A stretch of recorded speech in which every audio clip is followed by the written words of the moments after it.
Independent యువకుడు. తన తల్లి కోరిక ఒత్తిడి కారణంగా ఎప్పుడు 2 నిమిషాలు కూడా సుఖంగా జీవించలేకపోయాడు.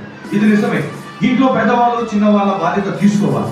దానికి కూడా ఒక హద్దు, కొన్ని నియమాలు చాలా అవసరం. అది పంకజ్ వాళ్ళ అర్థం చేసుకోలేకపోయింది. ఆ మనిషిని పంకజ్ మీద రుద్దింది. ఆవిడ ఇంత ఒత్తిడిని కనుక మనిషి మీద పెట్టి ఉంటే అతను తన జీవితం విలువని అర్థం చేసుకునేవాడు. దాన్ని సఫలం చేసుకోవడంపై మరింత దృష్టి పెట్టేవాడు.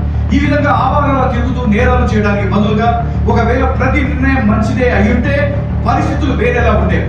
కానీ పంకజ్ ఒత్తిడికి తొలగి ఓ నిర్ణయాన్ని తీసుకున్నాడు. మనిషి బాధ్యతను నెత్తిన వేసుకున్నాడు. అలాగే మైనర్ బాలిక అంకితతో సంబంధం పెట్టుకున్నాడు. కానీ మున్నా చౌదరి నిర్ణయం తీసుకున్నాడు. వేరే కులానికి చెందిన ఒక పేద కుర్రాడు తనకి అల్లుడు ఎప్పటికీ అమ్మకూడదని.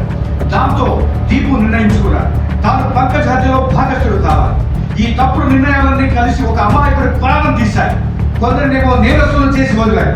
ఆ కారణంగా పంకజ్ అండ్ కిషోర్ తమ చుట్టుపక్కల ఉండే వ్యక్తులు బాగా తెలిసిన వాళ్ళ వల్లే బలైపోయారు, హత్యకి గురయ్యారు. ఇక నేను అనూప్తోని మీ నుంచి సెలవు తీసుకుంటున్నాను. మళ్ళీ మిమ్మల్ని కలుస్తాను. క్రైమ్ పెట్రోల్ కార్యక్రమం బ్లాక్ హెడ్లైన్స్ అధ్యాయంలో మనకు కొత్త కేసుతోటి. గుర్తుపెట్టుకోండి, క్రైమ్ కి మీకు మధ్య ఉండే అంతరం ఏంటంటే